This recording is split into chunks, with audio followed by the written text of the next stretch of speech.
la bineuse en elle-même a plus de 25 ans. Hein. Et au départ, on était en cirant betterave et cirant maïs.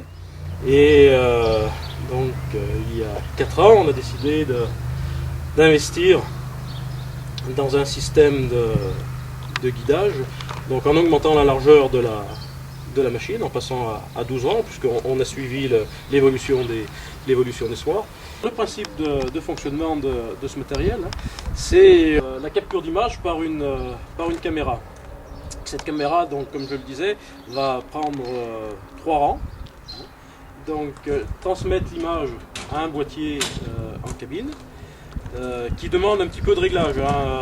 Comptez bien, pour arriver sur une première utilisation, entre 30 et 40 minutes de réglage, car il faut régler la hauteur de la caméra par rapport à la végétation, l'angle de prise de vue, de manière à ce que sur le boîtier cabine, on a l'image vidéo avec nos 3 lignes de betterave, et dessus se superposent 3 lignes matérialisées sur l'écran avec un petit système de différentes croix qui vont vaciller sur la ligne.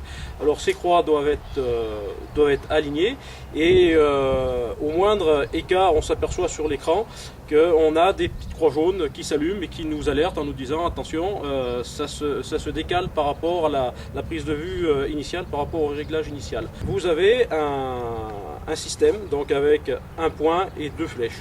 Ces flèches vont se déplacer dans le sens où on doit se réaligner. La bineuse en elle-même est toujours alignée par rapport à la ligne de semis, mais c'est le tracteur, c'est pour éviter qu'on ait trop de décalage, parce qu'on a un débattement maximum de 15 à 18 cm à gauche et à droite. Donc les avantages d'un tel système, c'est déjà la précision et type d'appareil qui vous permet de passer au plus près du plan, mais dans des conditions optimum.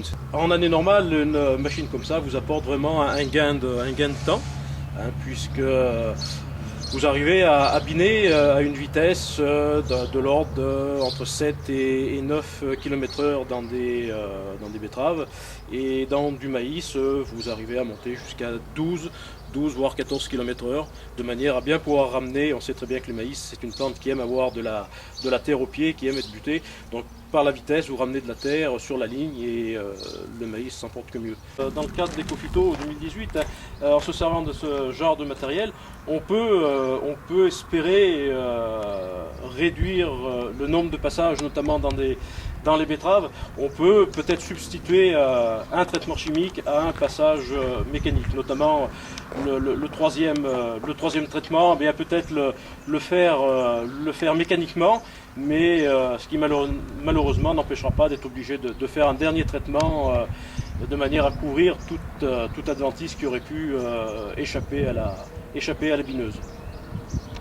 Donc voilà. Alors ensuite, l'inconvénient de ce système, c'est vraiment le tarif. Au jour d'aujourd'hui, le translateur plus le boîtier cabine et ensuite la caméra, il faut compter 18 000 €. Donc 18 000 €, c'est un investissement vraiment énorme pour une exploitation unique.